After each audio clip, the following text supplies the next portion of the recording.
रामकृष्ण हरिमौली. आज आपण चिंतनासाठी जगद्गुरु संत तुकोबाराय यांचा उपदेशपर अभंग घेतला आहे. अभंगातून संत तुकाराम महाराज हे जगाच्या कल्याणासाठी उपदेश देत आहेत. त्या आपल्या अभंगातून उपदेश देत असताना मानवी जीवनाचं कल्याण कशात आहे आणि कशा प्रकारे मनुष्याने जीवन जगलं पाहिजे याचा उपदेश आपल्या अभंगाच्या माध्यमातून करत आहेत. त्यांचा अभंग जेव्हा आपण सेवेसाठी घेतलेला आहे त्या अभंगातून ते म्हणत आहेत, रंगी रंगे रे श्रीरंगे, काय भुललासी पतंगे, शरीर जयाचे ठेवणे, धरीसी अभिलाष जने, नव्हे तुझा हा परिवार, द्रव्यदारा क्षणभंगूर, अंतकाळीचा सोयरा, तुका मने विठो धरा. जगद्गुरु संत तुकोबाराय उपदेश देत असताना अभंगामधून रंगी रंगे रे श्रीरंगे हे का म्हणत आहेत? कारण जगतामध्ये मनुष्य अनेक प्रकारचे अभिलाषा घेऊन, आशा घेऊन, इच्छा घेऊन जीवन जगत असतो आणि त्यामध्ये कुणाला श्रीमंती, कुणाला पद, कुणाला मोह, माया या सगळ्या गोष्टीतून भौतिक सुखाची ओढ लागलेली असते आणि त्यामुळे तो स्वतःच्या जीवनाला कुठेतरी विसरलेला असतो, स्वतःचं अस्तित्व विसरलेला असतो. आणि त्यामुळे संत तिथे उपदेश देत असताना म्हणतात, बाबांनो, हे जे माईक जग आहे, मिथ्या जगत आहे, या मिथ्या जगतामध्ये तुम्ही सुख हुडकत आहात, सुख शोधत आहात, पण मुळात सुख असणारं मनुष्याच्या अंतकरणामध्ये आहे, चित्तामध्ये आहे, व्यवहारामध्ये आहे, निष्पाप भावनेमध्ये आहे. आणि त्या भगवंताशी असणारं एकरूप झाल्यानंतर तिथं सुख लाभत असतं. त्याच्या रंगामध्ये आपण एकरंग व्हायला पाहिजेत. त्या भक्तिमय वातावरणामध्ये मनुष्यानं जीवन जगायला पाहिजे. कारण भौतिक सुखामध्ये, भौतिक वस्तूमध्ये, भौतिक साधनामध्ये सुख नाही आहे. भौतिक साधन हे चिरकाल टिकत नसतात. हे भौतिक साधनाच्या पाठीमागलं सुख हे कधी मनुष्याला प्राप्त होत नसतं. या संसाराच्या मोहापायी मिथ्या जगताच्या पाठीमागे धावत आपण सुख शोधत असतो आणि सुख असणारं त्या मृग जळासारखं आहे. त्या पाठीमागं असणारं हरिण धावत असतं ते मृगजळ शोधण्यासाठी, पण त्यातच त्याचा अंत होतो. तसंच मनुष्याचं आहे. मनुष्य बाह्य सुखामध्ये तिथं सुख शोधत आहे. माझ्याकडे एवढा पैसा झाल्यानंतर सुख लाभेल, मला या पदावर गेल्यावर सुख लाभेल, किंवा मी भौतिक सुविधा जमा केल्यानंतर माझ्या जीवनाला एक सुखदायी वातावरण येईल, सुखदायी स्थिती होईल, असं मनुष्याच्या त्या कल्पना असतात. पण ज्या अंतकरणातून विचार करून हे सगळ्या गोष्टी करतो त्या अंतकरणालाच ओळखत नाही, त्या अंतकरणालाच तो विसरलेला असतो. त्या अंतकरणाच्या चित्ताच्या अवस्थेवरच सुख लपलेलं आहे, सुख दडलेलं आहे. त्या अंतकरणाचं चित्त जर समाधानी असेल तर ते सुख प्राप्त होणं, आणि ते सुख प्राप्त होण्यासाठी त्या श्रीरंगाच्या, ऐश्वर्याच्या रंगामध्ये एक व्हायला पाहिजे, त्याच्या भक्तीमध्ये एक व्हायला पाहिजे, त्याच्या सेवेमध्ये एक व्हायला पाहिजे. आणि म्हणून संत तुकोबाराय म्हणत आहेत, रंगी रंगेले श्रीरंगे. अरे कोणत्या रंगामध्ये तू मिसळू पाहत आहेस? अरे कुठं सुख शोधत आहेस? या मिथ्या जगतामध्ये सुख शोधत आहेस तू? जे माईक आहे, जे फक्त भासणारं आहे, हे रज्जू सर्पासारखं आहे. तिथं सुख दिसत असतं पण वास्तविक नसतं. पण मनुष्य त्याच रंगामध्ये मिसळायला तिथं आसवसलेला असतो. तिथंच असणारं तो सुख शोधत असतो. पण सुख हे त्या भगवंताच्या सानिध्यामध्ये गेल्यानंतर, भगवंताच्या भक्तीमध्ये, अंतकरणाच्या शुद्धतेमधून त्या भगवंताबद्दल भाव जर शुद्ध असले, चित्ताची एकता तर असेल, तर सुख लाभत असतं. आणि त्यासाठी त्या श्रीरंगाच्या रंगामध्ये एक व्हायला पाहिजे. रंगे रंगे रे श्रीरंगे, कुठं? त्या ईश्वराच्या भक्तीमध्ये तू रंगून जा.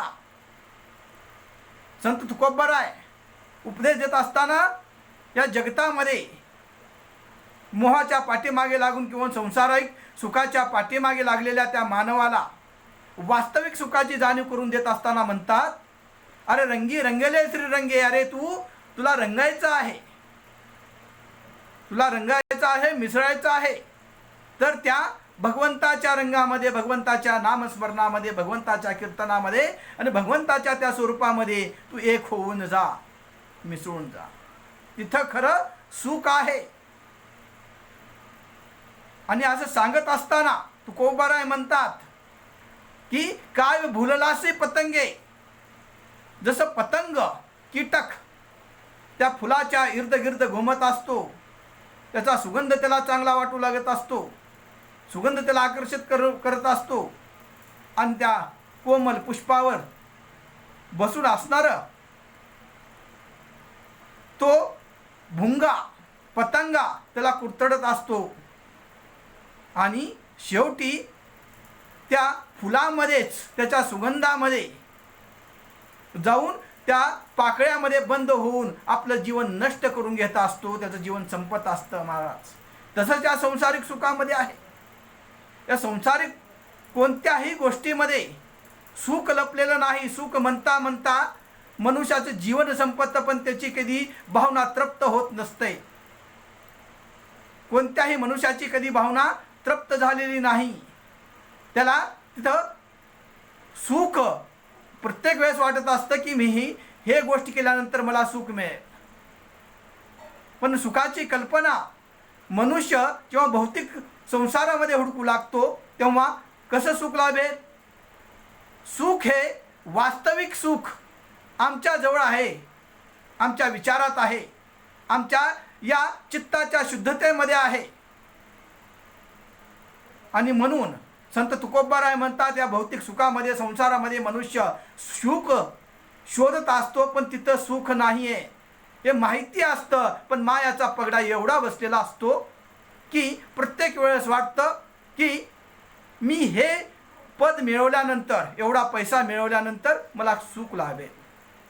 पण असं कोणती मर्यादा आहे का हो की एवढे लाख किंवा एवढे करोड रुपये असल्यानंतर मनुष्याला शांत झोप लागेल, मनुष्याला सुख लाभेल? असं कोणतं क्रायटेरिया आहे? कोणती मर्यादा आहे? कोणती सीमा आहे? कोणतीही सीमा नाही. कितीही जर पैसे मिळाले तर झोप लागत नसते. त्यासाठी चित्ताची शुद्धता आणि समाधान आवश्यक असतं महाराज. आणि ह्या जगतामध्ये आम्ही हेच हरवून बसलो आणि आम्हाला वाटतं पैसा जमा केल्यानंतर झोप लागेल, पण झोप पैसा जमा केल्यामुळे लागत नाही, उलट उडून जाते. पण झोप जर यायची असेल तर चित्ताची शुद्धी झाली पाहिजे. चित्ताच्या शुद्धीसाठी त्या श्रीरंगाच्या रंगामध्ये आम्हाला मिसळायला पाहिजे. म्हणून काय भुललासे पतंगे, या संसारिक सुखाच्या पाठीमागे तू काय धावतोस? या संसारिक सुखाच्या पाठीमागे धावत असताना सुख नाही मिळणार. संत तुकोबाराय जेव्हा सांगतात रंगे रंगे रे श्रीरंगे, कसं त्या भगवंताच्या सानिध्यामध्ये एक हो, यासाठी एक दृष्टांत तुमच्या पुढे ठेवतो.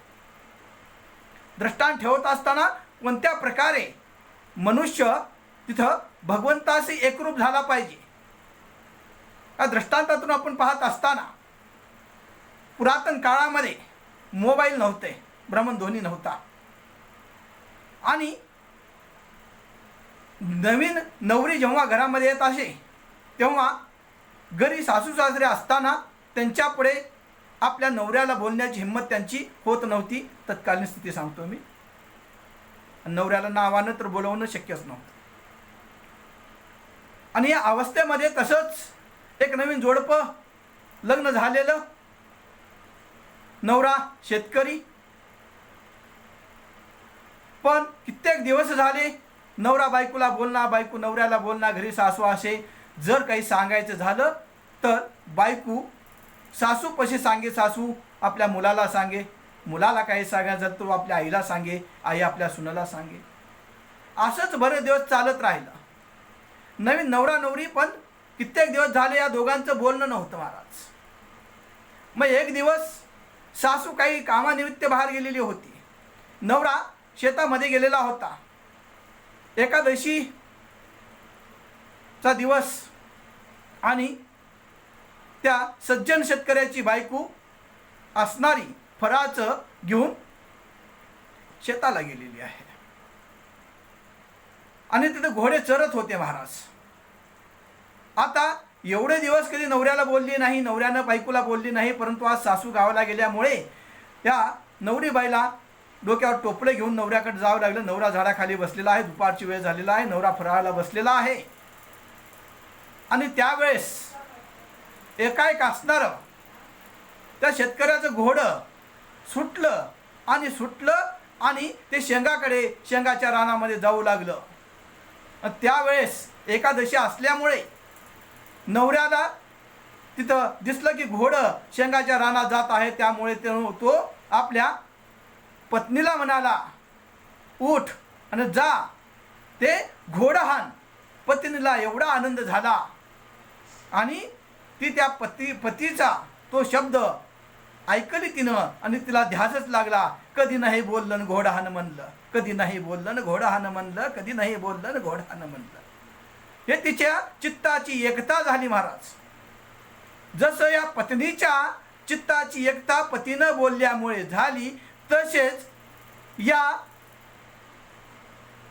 जीवनामध्ये भक्ताची, साधकाची अवस्था त्या ईश्वराबद्दल झालेली पाहिजे. म्हणजेच त्या ईश्वराच्या रंगामध्ये हा भक्त तिथं मिसळला पाहिजे. त्याला तेवढं ध्यास लागला पाहिजे, तेवढं वेड लागलं पाहिजे. म्हणून संत तुकोबा आहे म्हणतात, रंगे रंगे रेस रंगे. कुठं तुला त्या ईश्वराच्या रंगामध्ये रंगायचं आहे. कारण या जगतामध्ये असणारं कशातही सुख नाही आहे. मिथ्या जगतामध्ये तू सुख शोधत आहेस ते मिथ्या आहे. आणि त्यामध्ये कुठल्या पदामध्ये किंवा सत्तेमध्ये असणारं सुख नाही आहे. तर सुख असणारं मनुष्याच्या चित्ताच्या शुद्धीवर आहे. पण मनुष्य असणाऱ्या त्या पतंगाप्रमाणे जीवन जगतो आणि सुख शोधू लागतो, पण सुख मिळत नाही. त्या घनाच्या बैलासारखं स्थिती होती. घनाच्या बैलाच्या पुढे चारा लटकावलेला असतो आणि ते चारा बघू बैल फिरत असतं. तसं संसारिक जीवनामध्ये आहे, सुख त्याच्यात आहे म्हणून माणूस त्याच्या भोवताली फिरत असतो. पण जसं त्या घनाच्या बैलाला शेवटी ते चारा मिळत नाही, पण तो त्याच्याकडून श्रम करून घेतले जातात, तसंच मनुष्य जीवनाचं आहे. आणि मनुष्य फक्त सुखाच्या शोधामागी ते फिरत असतो महाराज.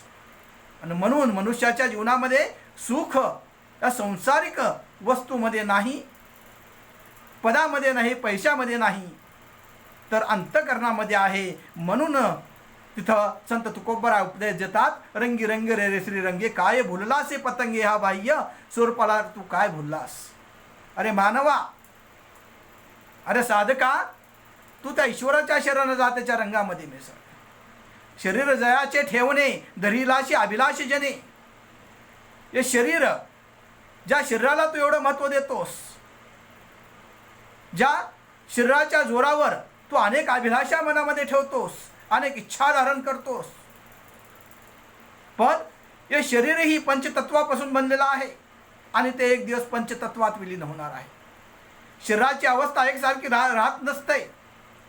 बालपणीचं शरीर वेगळं असतं, तारुण्यावस्थेतलं वेगळं असतं, वृद्धापकाळातलं वेगळं असतं.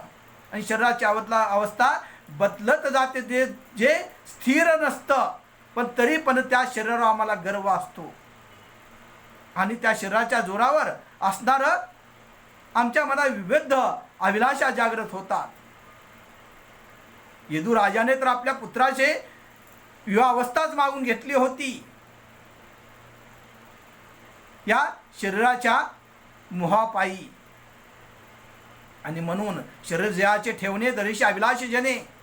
या शरीरामध्ये सत्य नाही, या शरीरामध्ये सुख नाही आहे. हे बाह्य आवरण आहे, बाह्य आवरण आहे. आपल्या मनामधला जो आत्मा आहे तो पवित्र पाहिजे. बाह्य आवरणाला आम्ही महत्त्व देऊ लागलो. आम्ही कसं दिसतो हेच प्रत्येकाच्या मनामध्ये आहे, पण कसं असायला पाहिजे हे विचार आमच्या मनामध्ये शिवत नाहीत. आमच्या मनामध्ये कधी आम्हाला विचार करू देत नाहीत, कारण अहंभाव जागृत झालेला असतो. आणि शरीर जायाचे ठेवणे दरीश अभिलाष जने. त्या शरीराच्या जोरावर मनामध्ये माणसाच्या एक वेगळ्या अपेक्षा इच्छा निर्माण होतात. आणि म्हणून मनुष्य असणारं वेगवेगळ्या अपेक्षेमुळे तिथं आपल्या खऱ्या जीवनाला विसरतो. हे शरीर नाशवंत आहे, हे शरीर पंचतत्वात विलीन होणार आहे हे माहिती असून सुद्धा तिथं असणारं मनुष्य त्या शरीराच्या जोरावर नवीन नवीन इच्छा मनामध्ये धारण करतो महाराज. म्हणून संत तुकोबराय म्हणते शरीर जयाचे ठेवणे दरीशी अभिलाष जने. युवा पिढी तर आपण पाहत असताना काही जण, सगळेच नाही, दिवसभर आरशापुढे आम्ही कशी दिसतो, पण आत्म्याचा आरसा कधी उघडला जात नाही, त्याच्यावर आवरण घातलं जातं. आपणाला माहीत असून सुद्धा आम्ही त्या चांगल्या विचाराला दडपण्याचा प्रयत्न करतो. आम्हाला सत्य ज्ञानाची प्रचितीच नको, आम्ही त्याला घाबरतो. ही आमची अवस्था झालेली आहे. नैतिकता, सत्य आचरण या गोष्टी आम्हाला नको आहेत. आम्हाला फक्त आम्हालाच फसवायचं आहे. आम्ही आम्हालाच फसवतो, आम्ही आम्हालाच खोटं बोलू लागतो, स्वतःला स्वतः खोटं बोलू लागतो. मग आमचा सुधार कसा होणार? सत्य स्वीकारायची शक्ती माणसामध्ये असली पाहिजे, पण तेच आमच्यात राहिलेलं नाही. ज्या दिवशी मनुष्याला सत्य स्वीकारण्याची स्थिती त्याच्या मनाची होईल, त्या दिवशी तो निडर होईल, त्याचं मन शुद्ध होईल. पण आम्हाला तेच नको आहे, आम्ही आम्हालाच फसवत आहोत. कारण शरीर जयाचे ठेवणे दरीशी अभिलाष जने. या शरीराच्या जोरावर कित्येक आमच्या मनामध्ये अभिलाषा आहेत, आणि शरीर स्वच्छ करण्यासाठी आम्ही नाही ते वेगवेगळे साधन वापरू लागतो. आणि ते साधन वापरू त्याच्यासाठी किती सायास आम्ही करतो की आम्ही कसं दिसायला पाहिजे. पण माणसाच्या चेहऱ्यावरलं तेज मनातल्या विचारावर अवलंबून असतं, अंतकरणातल्या शुद्धतेवर अवलंबून असतं. अंतकरण शुद्ध असल्या, मनातले विचार चांगले असले तर चेहऱ्यावर तेज येत असतं महाराज. आणि ते तेज शाश्वत असतं, ते तेज खरं आहे. बाहेरले हे वेगवेगळे साधनं जर आम्ही आमच्या डोळ्यावर थोबाडावर लावून आम्ही तर सुंदर दिसायचा प्रयत्न करू लागलो तर ते मिथ्या आहे, आम्ही स्वतःलाच फसू लागतो. याचा अर्थ स्वच्छ राहणे असा नाही आहे, असा नाही आहे. साने गुरुजीची ती एक गोष्ट आठवते. साने गुरुजी स्नान करून आपल्या आईकडे येत होते. आईला म्हणाले, आई माझ्या पायाला घाण लागेल, तुझा पदर अंतर. आईनं तर त्यावेळेस साने गुरुजीच्या समोर पदर अंतरला, पण अलगत उचलत असताना साने गुरुजीला म्हणाली, बेटा श्याम, तू जसं पायाला घाण लागू नये म्हणून विचार केलास, तसाच मनाला घाण लागू नये म्हणूनही विचार कर बरं. हे साने गुरुजीच्या आईनं त्यांना शिकवलेलं होतं महाराज. आणि म्हणून शारीरिक या बाह्य शारीरिक सुखापेक्षा, बाह्य शारीरिक आकर्षणापेक्षा अंतर्मनाची जी शुद्धता आहे ते पवित्र आहे. पण आमच्या मनामध्ये तिथंच द्वेष भरलेला आहे, कुत्सा भरलेली आहे, दुसऱ्याबद्दल तिथं असणारे वाईट भावना भरलेल्या आहेत, मत्सर भरलेला आहे. दुसऱ्याचं चांगलं झालेलं कधी बरं वाटत नाही, दुसरा पुढे गेलेला बरं वाटत नाही, त्याचे पाय ओढण्याची आमची प्रवृत्ती झालेली आहे. आणि दिवसभर असे वेगवेगळे कार्य आम्ही करतो, आणि संध्याकाळी जाऊन जर ईश्वराच्या पुढे आम्ही भजन करू लागलो, कीर्तन करू लागलो तर त्याचा उपयोग नाही महाराज. कारण तो सगळा जाणता आहे, तो चराचराची निर्मिती करणारा, कणाकणाचं ज्याचं वास्तव्य आहे तो ईश्वर. त्या ईश्वराला आम्ही कसं फसवू शकतो? बगल में वहाँ पर चोरी, मुँह में राम और बगल में चोरी, ही आमची स्थिती झालेली असते महाराज. आणि हे सगळं होऊ नये म्हणून संत तुकोबाराय म्हणतात, शरीर जयाचे ठेवणे धरीशी अभिलाषी जने, बाह्य स्वरूपावर शरीराच्या या जोरावर नाही तेवढ्या अपेक्षा आमच्या मनामध्ये येत असतात, पण या अपेक्षा या मिथ्या आहेत. स्वच्छ ठेवायचं झालं तर अंतर्मन ठेवा. शरीर तर स्वच्छ व्हायला पाहिजे, पण त्याला अतिताई करून समाजापुढे प्रदर्शन करण्यासाठी ते शरीराच्या जोरावर आम्ही जे वेगवेगळ्या भ्रामक कल्पना करतो ते नको आहेत. म्हणून संत तुकोबाराय म्हणतात, शरीर जयाचे ठेवणे धरीशी अभिलाषी जने. पुढल्या चरणात तुकोबाराय, जगद्गुरु तुकोबाराय उपदेश देतात, नव्हे तुझा हा परिवार द्रव्यधारा क्षणभंगुर. तू ज्यांच्यासाठी एवढं काही परिवारासाठी तळमळतोस, धडपडतोस, हे परिवार तुझा नाही आहे. आणि जे द्रव्य मिळवणार आहेस ते क्षणभंगूर आहे. आत्तापर्यंत आपण परिवाराच्या बाबतीमध्ये कित्येक वेळा वाल्मिकींची ती कथा ऐकलेली आहे. 7 रांजण पापानं भरले होते, पण शेवटी पत्नीनंही परिवारानं साथ दिलेली नाही महाराज.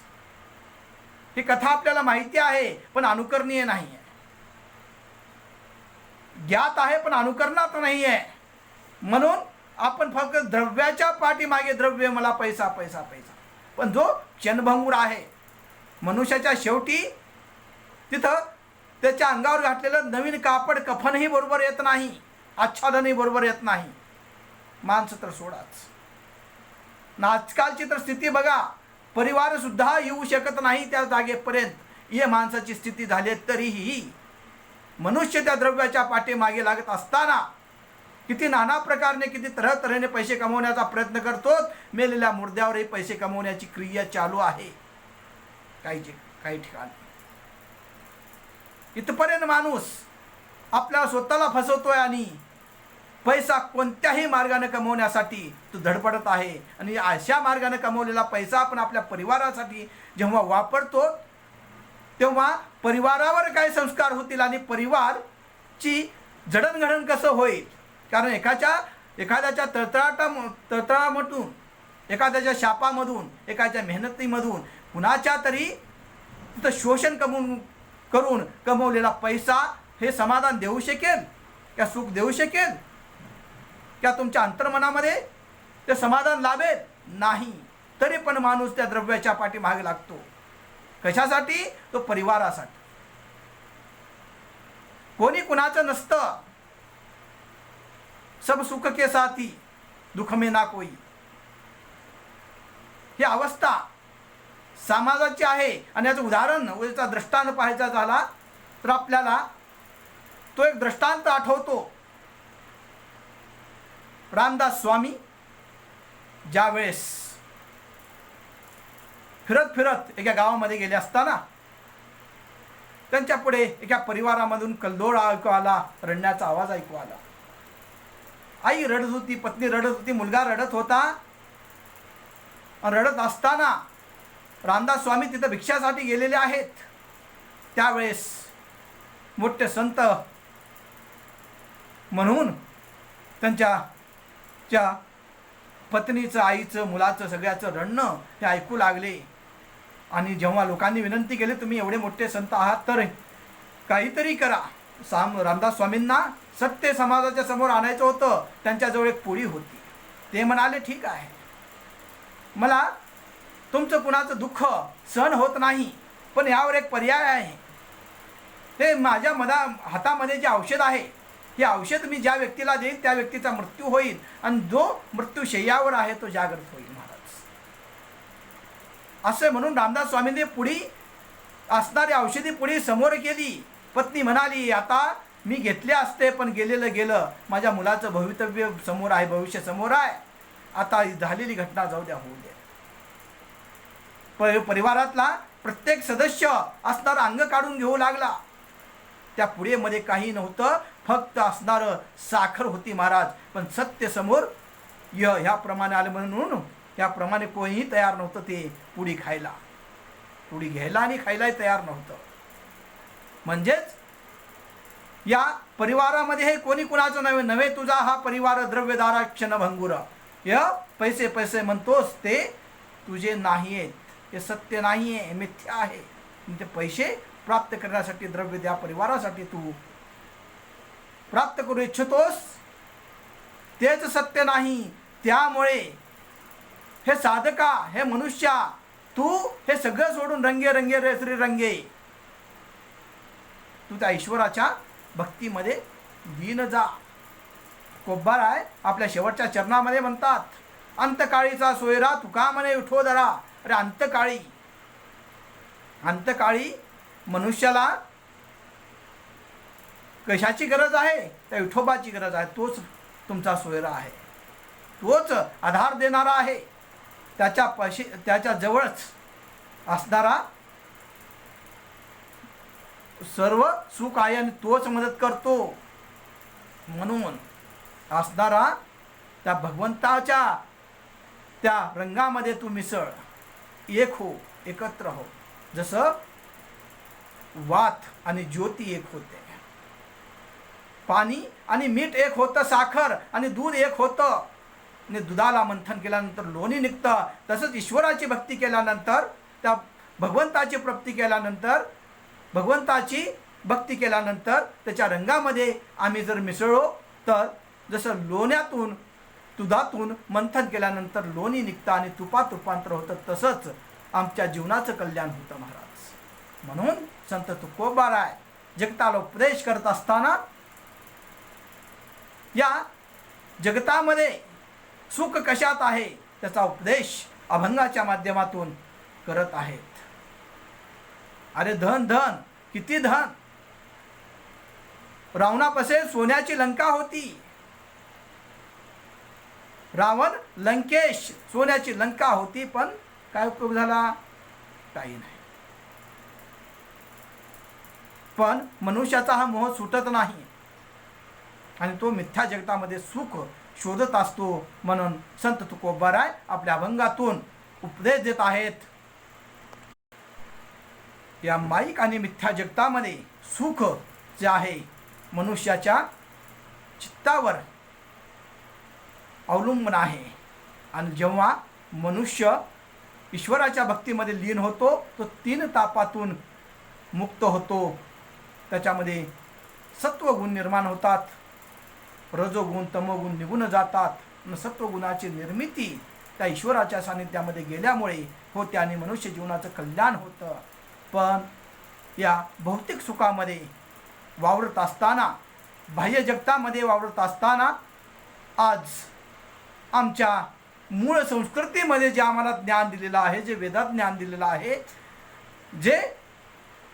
ज्याला भूमीला तपोभूमी म्हणली जाते, ज्याला तिथं ऋषीमुनींनी आपल्या तपाच्या माध्यमातून पवित्र केलेलं आहे, जिथून त्यागाची ममत्वाची शिकवण दिली जाते, तेच आम्ही विसरून असणारं भौतिक सुखाच्या पाठीमागे लागून बाह्य पाश्चात्य देशाचं अनुकरण करू लागलो आणि त्यामुळे आमच्यातली भोगवादी प्रवृत्ती वाढू लागली. पण आमची भोगवादी प्रवृत्ती नसून आमचं मूळ तत्वज्ञान त्यागावर आधारित आहे. आध्यात्मिक आमचं तत्वज्ञान आहे, त्यागावर आधारित आहे. त्यातच खरं सुख आहे. असे या अभंगातून संत तुकोबाराय उपदेश देतात. मोबाईलवर रेकॉर्डिंग आहे, ज़्यादा वेळ बोलणं शक्य नसतं. या लॉकडाऊनच्या स्थितीमध्ये एक अभंग सहज समोर आला, त्यामुळे चिंतन करण्याचा प्रयत्न केलेला आहे. यामध्ये जे चुका आहेत ते माझ्या आहेत, जे चांगलं आहे तुमचं आहे. राम.